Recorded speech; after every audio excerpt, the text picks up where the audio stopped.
Ganpati entertainment recording studio Nawada. हग यही लगन में छौड़ी तोर बिया हवा होतौगे।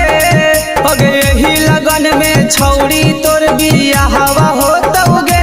हवन चौधरी सुततौगे हयन रज भरावा रोतौगे। हवन चौधरी सुततौगे हयन रज भरावा रोतौगे। हग 9 महीना के पेटावा में तोर बेटावा खेलतौगे।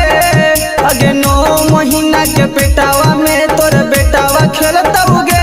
हवन चौधरी सुततौगे हयन रज भरावा रोतौगे। हवन चौधरी सुततौगे हयन रज भरावा रोतौगे।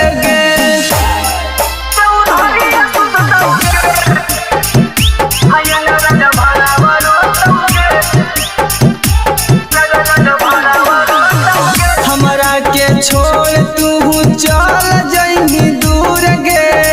बोलो ही बतिया तोरा लागो होत जबूर गे।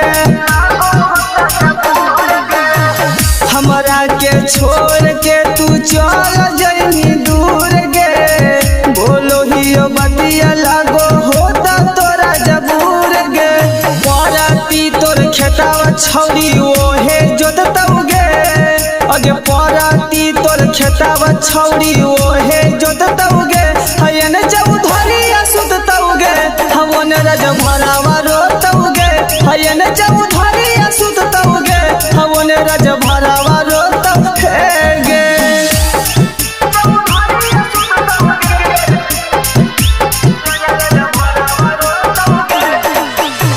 राइटर नीरज के होई जइनी खास गे। चंदना सतिया छौड़ी करतौ नहीं बर्दाश्त गे।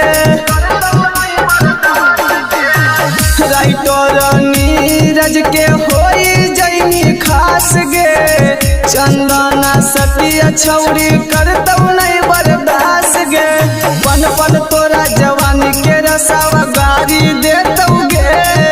के पन पन तोर जवानी के रसवा गारी देतौगे। कियन चौधरी सुततौगे हवन रज भरावा रोतौगे। हयन चौधरी सुततौगे हवन रज भरावा रोतौगे। Ganpati entertainment recording studio Nawada.